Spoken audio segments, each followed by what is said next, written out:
Welcome to our channel pharma lecture. So guys, कैसे हो आप सब। इस वीडियो में हम देखेंगे branch of microbiology, scope microbiology और एप्लीकेशन माइक्रोबायोलॉजी का हम देखेंगे, कंप्लीट डिस्कस करके इस टॉपिक पे। और गाइस, जो ये क्वेश्चन बनता है वो 7 मार्क्स के लिए बहुत ज्यादा इंपॉर्टेंट है।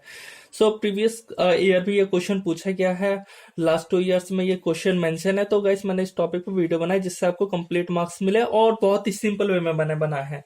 तो वीडियो को स्टार्ट करता हूँ, जिसमें सबसे पहले डिस्कस करेंगे हम लोग ब्रांच ऑफ माइक्रोबायोलॉजी को। तो ब्रांच ऑफ माइक्रोबायोलॉजी में मैं कुछ टर्म लिखता हूँ जो कि आपको गाइस ये सब मालूम ही होगा। जैसे कि हो गया fungus, virus, bacteria, parasite, protozoa और निमाटोड। निमाटोड। तो गाइस, जो ब्रांच ऑफ माइक्रोबायोलॉजी है, तो इसमें हम जनरली बताते हैं कि हम लोग जैसे कि फंगस है, तो फंगस की स्टडी हम लोग कौन से ब्रांच में करते हैं, तो उस ब्रांच का नाम क्या है। तो फंगस की स्टडी जो हम करते हैं वो करते हैं हम लोग माइक्रोलॉजी में। तो इसकी स्टडी को हम बोलते हैं माइकोलॉजी, और वायरस की स्टडी को वायरोलॉजी। तो गाइस, ये सब आई होप मालूम ही होगा आपको। बैक्टीरिया की स्टडी को बैक्टीरियोलॉजी, पैरासाइट की स्टडी को पैरासाइटोलॉजी, पैरासाइटोलॉजी, प्रोटोजुआ को तो प्रोटोजोलॉजी। तो ये सब बेसिक है, ये सब आपको गाइस इजिली मालूम ही होगा। और निमाटोड को निमाटोलॉजी।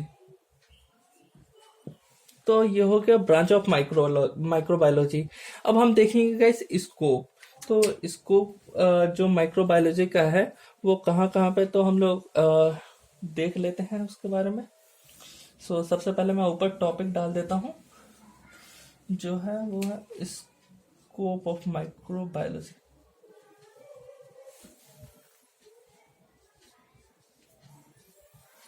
Scope of micro biology. तो कहाँ कहाँ पे स्कोप है जहाँ पे हम माइक्रोबायोलॉजी की स्टडी करते हैं। तो वन बाय वन सबके बारे में हम डिस्कस करते हैं। सबसे पहले हम लोग डिस्कस कर लेते हैं एस्ट्रो माइक्रोबायोलॉजी। ये हो गया स्कोप एस्ट्रो माइक्रो बायोलॉजी। तो जो एस्ट्रो माइक्रोबायोलॉजी है, ये स्टडी हम करते हैं इसके अंदर जो माइक्रो ऑर्गेनिजम्स है वो आउटर स्पेस में हम लोग इसकी स्टडी करते हैं। तो मैं डेफिनेशन में लिख देता हूँ गाइस शॉर्ट वे में। Study of micro organisms, micro organisms from outer space.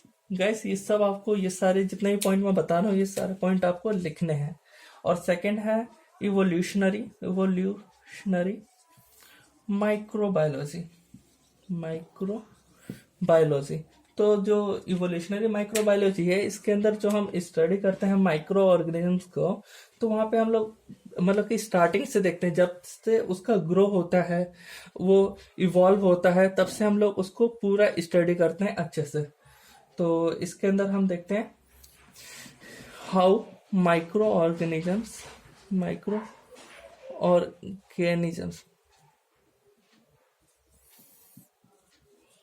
Grow या फिर ये इवॉल्व हो रहे हैं। तो पूरा हमें इसमें रिसर्च करना होता है। थर्ड वन जो है वो है माइक्रोबियल साइटोलॉजी। तो मैं यहाँ पे लिख देता हूं माइक्रोबियल साइटोलॉजी। अब ये माइक्रोबियल साइटोलॉजी में क्या होता है, तो इसमें हम लोग स्टडी करते हैं माइक्रोबियल सेल का, यानी माइक्रो ऑर्गेनिजम्स के जो सेल होते हैं उनको पर्टिकुलर स्टडी करना होता है। Study of microbial cell. ये थर्ड वन हो गया। और फोर्थ में जो है वो है माइक्रोबियल फिजियोलॉजी, माइक्रोबियल फिजियोलॉजी। इसमें मतलब जो माइक्रो ऑर्गेनिजम्स है उसके फंक्शन, जो क्या फंक्शन परफॉर्म कर रहा है। नॉर्मल फिजियोलॉजी का मतलब भी तो यही होता है क्या फंक्शन परफॉर्म हो रहा है, तो वही हम लोग स्टडी करते हैं। तो यहाँ पे मैं लिख देता हूँ study, I hope clear visible होगा आपके लिए, study of function perform by micro organisms, ये आप लिख लेना गाइस। सो और लास्ट में एक पॉइंट और मैं यहाँ पे ऐड करूंगा, और वो है माइक्रोबियल जेनेटिक्स, जो कि इंपॉर्टेंट है। माइक्रोबियल जेनेटिक्स क्लियर विजिबल होगा गाइस आपके लिए।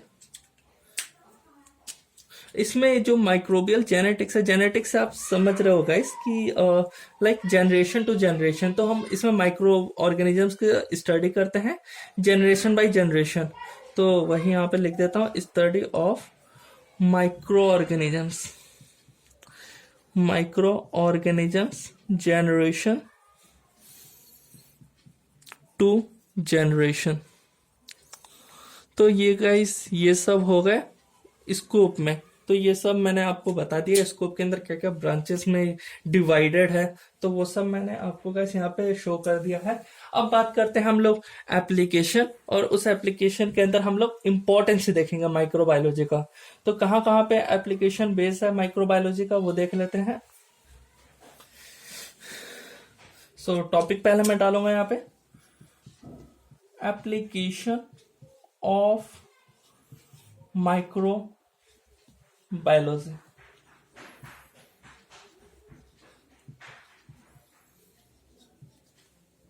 थोड़ी हैंड राइटिंग अच्छी नहीं है गाइस, तो बट आई होप आपको समझ आ रही हो। सो एप्लीकेशन में जो फर्स्ट एप्लीकेशन अगर मैं लिखूं तो वो हो गया मेडिकल माइक्रोबायोलॉजी। तो मेडिकल माइक्रोबायोलॉजी, अब देख लेते हैं इसके अंदर क्या होता है, इसका इम्पोर्टेंस।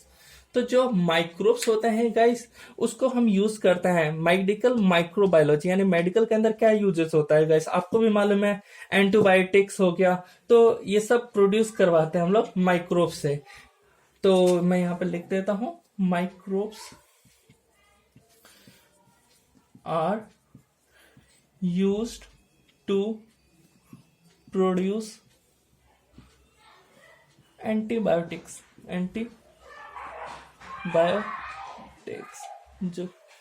जो कि एंटीबायोटिक्स क्या होती है गाइस, प्लीज कमेंट सेक्शन में आप हमें बताएं।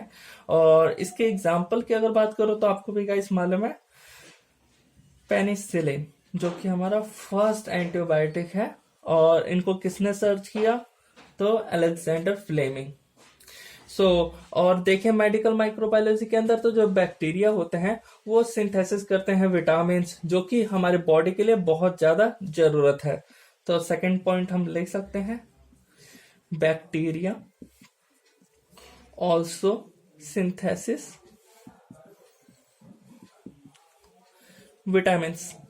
vitamins which are needed in our body। अगर एग्जाम्पल की बात करें तो हम यहाँ पे लिख सकते हैं इकोलाई। और जो थर्ड है उसमें हम बात कर सकते हैं मेडिकल बायोलॉजी के अंदर, तो इसमें जो जीन थेरेपी आपने गाइस 11-12 में पढ़ा होगा, तो जीन थेरेपी हम यूज करते हैं जेनेटिक ट्रीटमेंट के लिए, डिजीज के लिए, वो भी मेडिकल माइक्रोबायोलॉजी के ही अंदर आता है गाइस। तो यहाँ पे मैं लिख देता हूँ, gene therapy for genetic treatment of disease. I hope guys ये जो पॉइंट्स है ये बिल्कुल आपके लिए दिक्कत नहीं देंगे पढ़ने में, आपको समझने में। और बस आपको यही कुछ पॉइंट्स लिखना, बहुत बेसिक से, जो कि आपको बिल्कुल भी रट्टा मारने की कोई जरूरत नहीं है, एकदम आप एक बार में समझ जाओगे। तो उसी टाइप के मैं आपको पॉइंट्स लिखवाऊंगा, और एग्जाम पॉइंट ऑफ व्यू से ये एक भी आपके नंबर नहीं कटेंगे। और ये बहुत ज्यादा इंपॉर्टेंट क्वेश्चन भी है गाइस, क्योंकि बहुत बार पूछा गया। अब मैं सेकंड पॉइंट बताता हूँ, वो है फूड माइक्रोबायोलॉजी के अंदर। तो फूड माइक्रोबायोलॉजी के अंदर आपको गाइस मालूम ही है, बहुत सारे माइक्रो ऑर्गेनिजम्स होते हैं जिनका हम यूज करते हैं फूड आइटम्स में। डेयरी इंडस्ट्री में। सो जिससे वो प्रोड्यूस करते हैं फूड प्रोडक्ट्स। तो मैं यहाँ पे वो पॉइंट लिख देता हूँ आपको, डेफिनेशन फॉर्म में आपको क्या लिखना है। जो माइक्रोब्स होते हैं ये यूज किए जाते हैं, are used in various food and dairy.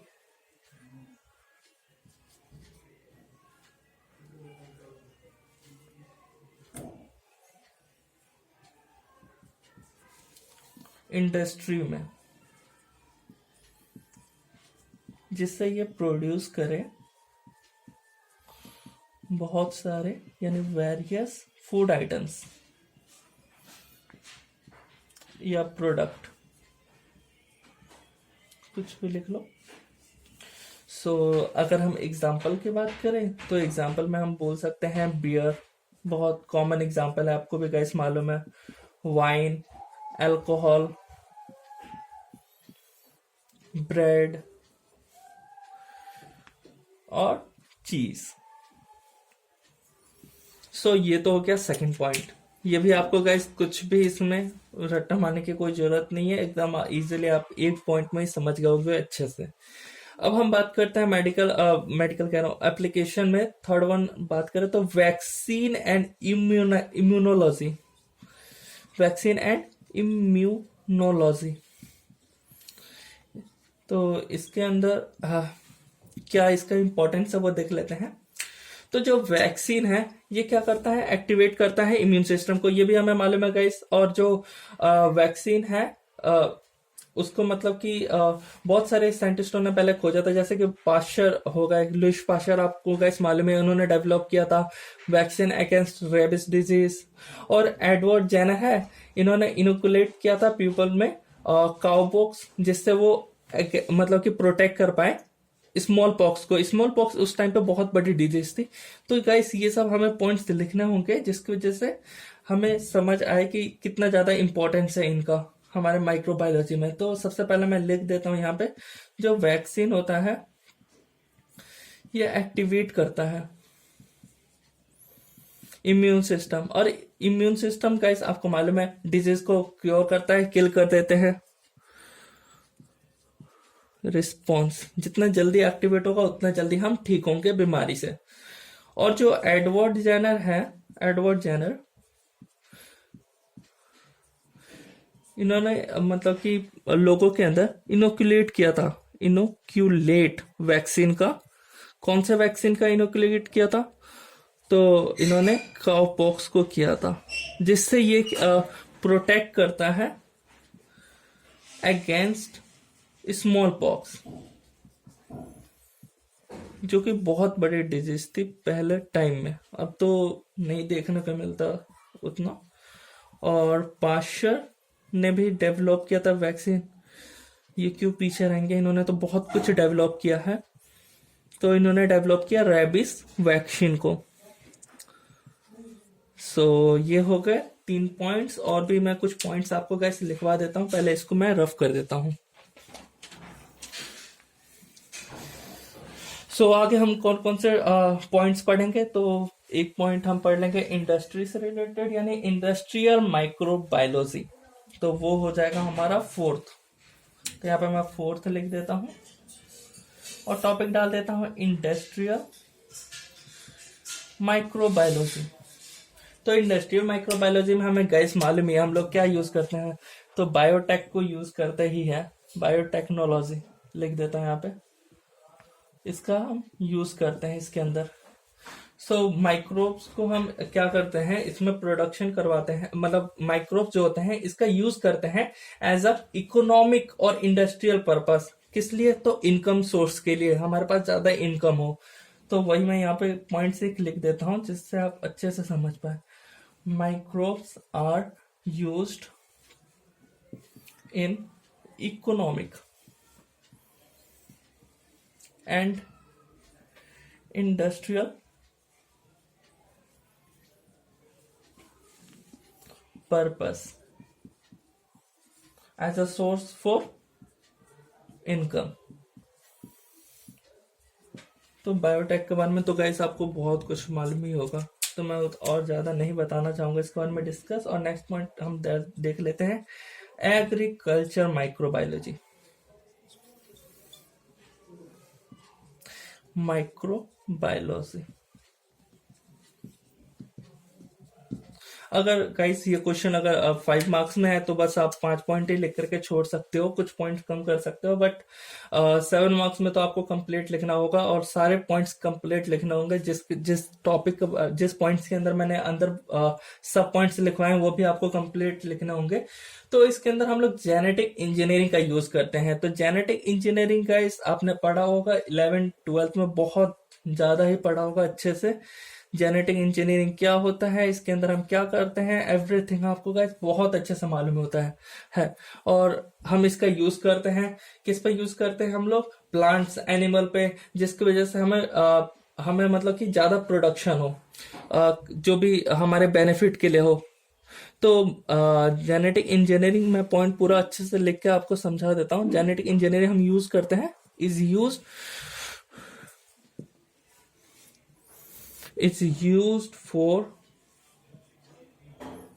the production of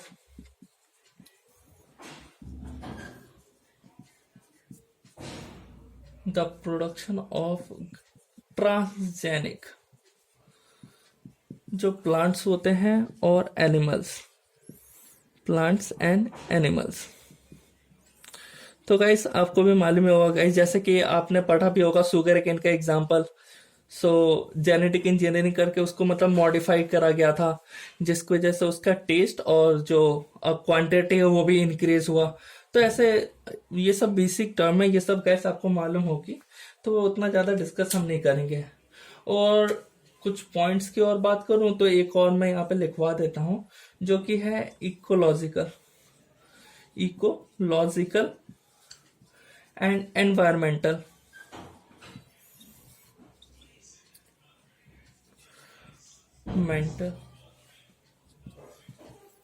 ये भी इसके एप्लीकेशन में आएगा। और इसके अंदर गाइस आपको मालूम है कि जो हमारे बैक्टीरिया होते हैं वो प्राइमरी डिकम्पोजर होते हैं, और ये मतलब कि न्यूट्रिएंट्स होते हैं ना, इनको रिसाइकल करते हैं एनवायरनमेंट में। तो आपको कुछ बैक्टीरिया के बारे में भी गाइस मालूम होगा, आइडिया होगा, जिसका हम यूज करते हैं बायो पेस्टिसाइड्स के लिए। जैसे कि मतलब कि बायो पेस्टिसाइड क्या होते हैं, तो ये कंट्रोल करते हैं इंसेक्ट को, जिसकी वजह से वहां पे अच्छे से ग्रो हो, जो भी हम खेती कर रहे हैं उन सब का। एक एग्जांपल में बात करें तो बैसिलस थ्यूरिंजेंसिस। तो ये सब मेरे को उतना लिखना नहीं पड़ेगा गाइस, आपने समझ गए होंगे, तो बट लिख देता हूँ थोड़े बहुत पॉइंट्स। और यहाँ पे गाइस हमारे पूरा कंप्लीट वीडियो खत्म होता है, ये वाला एप्लीकेशन ऑफ माइक्रोबायोलॉजी। तो ये पॉइंट कंप्लीट करवा देता हूँ। बैक्टीरिया क्या होते हैं, हमारे प्राइमरी डिकम्पोजर होते हैं, डिकम्पोजर्स। और जो ये क्या करते हैं, रिसाइकल करते हैं, recycle nutrients back into environment.